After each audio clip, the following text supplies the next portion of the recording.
প্রধানমন্ত্রীর নামে আপনাদের পার্ক করছেন, আইটি পার্ক, সেখানে হোটেল ম্যানেজমেন্ট, বিয়ের অনুষ্ঠান হবে, সামাজিক অনুষ্ঠান হবে, এটা কি করে হয়?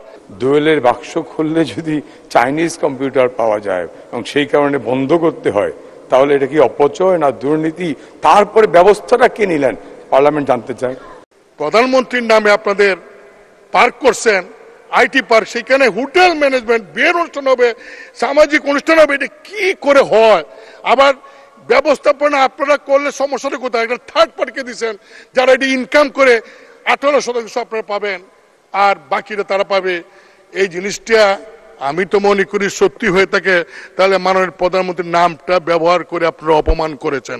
মাননীয় স্পিকার, ছাঁটাই প্রস্তাবে মাত্র 500 টাকা কমাতে বলেছি। এটা আপনিও জানেন যে সিম্বলিক প্রতিবাদটা হচ্ছে আমার মেহেন্দিগঞ্জ এবং হিজলার মানুষের পক্ষ থেকে। সেটি হচ্ছে যে মাননীয় প্রতিমন্ত্রী যদি এখনো আমার 2 ইউনোকে ফোন করে যে আদৌ হিজলা মেহেন্দিগঞ্জে ইনফো সরকার 2, 3 যাই হোক নানা নামে যে প্রকল্প ইন্টারনেটের কানেকশনটা গিয়েছে কিনা, কোনোভাবেই না। ব্রডব্যান্ডও যায় নাই, আপনার ওয়ারলেস কোনোভাবেই কিন্তু আমার হিজলা মেহেন্দিগঞ্জে এখন পর্যন্ত ইন্টারনেট কানেকশনটা যায় নাই।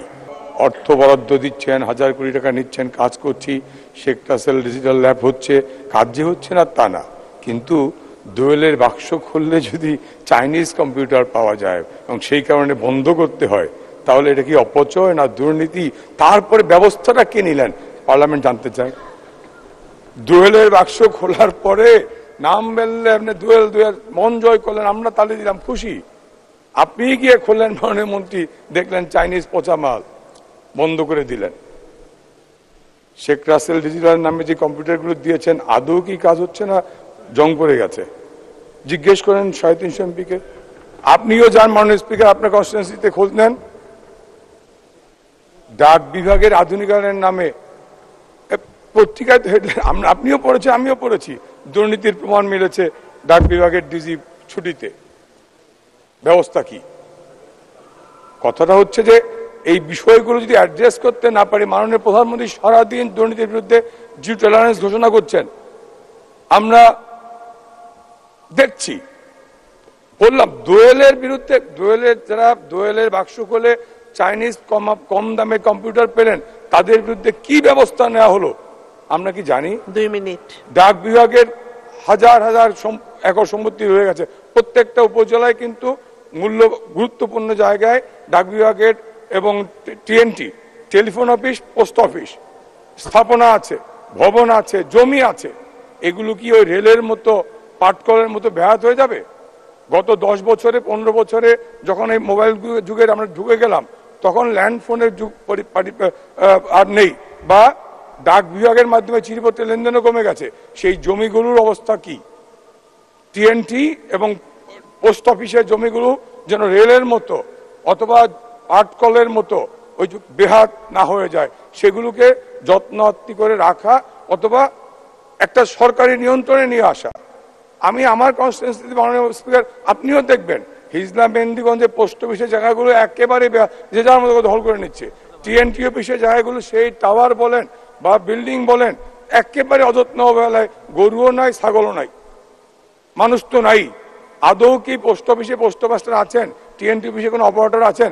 কোনো জবাবদিহিতা মাননীয় স্পিকার নাই। কাজেই উনি বরাদ্দ চাচ্ছেন, সংখ্যাগরিষ্ঠতার জোরে পাশও হয়ে যাবে, কিন্তু এই যে সরকারি অর্থের অপচয়, দুর্নীতি, তার বিরুদ্ধে যদি ব্যবস্থা না নেওয়া হয়, শুধু সংখ্যাগরিষ্ঠতার জোরে যদি আমরা বরাদ্দ দিয়েই দেই, তাহলে সরকারি অর্থের, জনগণের অর্থের লুটপাট হচ্ছে মাননীয় স্পিকার। একটা সাহসী পদক্ষেপ ছিল যশোরে সফটওয়্যার টেকনোলজি পার্ক নির্মাণ করা। এখানে কিন্তু 4টা কম্পোনেন্ট আছে মাননীয় স্পিকার। একটা হচ্ছে সফটওয়্যার টেকনোলজি পার্ক, 12 তলা বিশিষ্ট, 2,32,000 স্কোয়ার ফিট, যেখানে আমাদের একটা ফ্লোর আছে স্টার্ট আপ, আরেকটা ফ্লোর আছে প্ল্যাগ অ্যান্ড প্লে, যেটা সরকার পরিচালনা করে, বিনা পয়সায় স্টার্ট আপদেরকে সেখানে প্রশিক্ষণ এবং ইনকিউবেশনের ব্যবস্থা করা হয়। আর বাকি যে ফ্লোরগুলো আছে সেগুলো আমরা এটা যাতে চলমান থাকে, যাতে লোকসান না হয়, তার জন্য আমরা একটা থার্ড পার্টিকে প্রপার্টি ম্যানেজমেন্ট কোম্পানি পিএমসি নিয়োগ দিয়েছি। এর জন্য তো মাননীয় স্পিকার, মাননীয় সংসদ সদস্যর প্রশংসা করা উচিত যে আমরা একটা স্মার্ট অ্যাপ্রোচ নিয়েছি। আপনি খেয়াল করে দেখবেন সরকারের অসংখ্য ভবন এবং অবকাঠামো পড়ে আছে, অপচয় হচ্ছে অনেক সরকারি জনগণের ট্যাক্সের পয়সা, কিন্তু যশোর থেকে আমাদের 5 বছরে কিন্তু 1 পয়সা আর বিনিয়োগ করতে হয়নি, বরঞ্চ আমরা যে 18% আমরা আয়ের থেকে লভ্যাংশ পাচ্ছি, সেখানে 1200 তরুণ তরুণী কর্মসংস্থান হয়েছে। ঢাকা থেকে অনেক কোম্পানি যশোরে গিয়ে চাল ডাল সপাপ বিভিন্ন ই-কমার্স এবং সফটওয়্যার কোম্পানি সেখানে কাজ করছে, বিদেশি বিনিয়োগ এসছে। পাশাপাশি ওই যশোর জেলার কিন্তু প্রায় 1200 ছেলেমেয়ের কর্মসংস্থান যশোর জেলাতে হয়েছে। আর উনি যেই বিষয়টি অভিযোগ করেছেন যে ডরমিটরি, সেখানে আমাদের 80টার মতো রুম রয়েছে মাননীয় স্পিকার।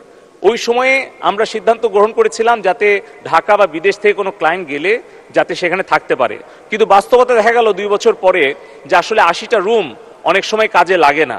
এই সম্পদের সুষ্ঠু ব্যবহার করার জন্যই সেখানে স্থানীয় যারা উদ্যোক্তা, তাদের যখন গেস্টরা আসে তখন তাদেরকে সেখানে থাকতে দেওয়া হয়, তারা একটা সাবসিডাইজ প্রাইজে পায়। আর বাকি যদি কোনো রুম ফাঁকা থাকে তাহলে বাইরের গেস্টকে ভাড়া দেওয়ার ব্যাপারে অনুমোদন দেওয়া হয়েছে, যার ফলে সেখানে সম্পদের সুষ্ঠু ব্যবহার হয়েছে। যেখানে মিলনায়তন রয়েছে, রেস্টুরেন্ট রয়েছে, কনভেনশন হল রয়েছে, সেটাও একই রকম ভাবে ওই সফটওয়্যার টেকনোলজি পার্কের প্রয়োজনের অতিরিক্ত যদি প্রয়োজন হয় তখন বাহিরে ভাড়া দেওয়ার ব্যাপারে সিদ্ধান্ত হয়েছে। আর চতুর্থ কম্পোনেন্ট হচ্ছে আমাদের ওখানে ডেটা সেন্টার স্থাপন করা হয়েছে। শেষ করুন। তো মাননীয় স্পিকার, আমি অনুরোধ করব যে এই তথ্যগুলো যেন আসলে সঠিকভাবে বিশ্লেষণ করে তারপরে এই বিষয়ে সমালোচনা করা হয়। মাননীয় সংসদ সদস্য পঙ্কজ দেবনাথ যেটি বলেছেন সেটি হচ্ছে যে উনার মেহেদিগঞ্জ এবং হিজলাতে সেখানে কিন্তু ইনফ্রাস্ট্রাকচার 2-3 আওতায় যেখানে ইন্টারনেট ফাইবার অপটিক্যাল নিয়ে যাওয়া সম্ভব সেখানে নিয়ে যাওয়া হয়েছে। আর বাকি চর এবং দ্বীপে 117টা ইউনিয়নে কিন্তু বঙ্গবন্ধু 1 স্যাটেলাইট থেকে ইন্টারনেটের সংযোগ দেওয়া হয়েছে, এবং যদি কোনো এলাকা বাকি থাকে সেটাও কিন্তু আমরা আস্তে আস্তে আনছি।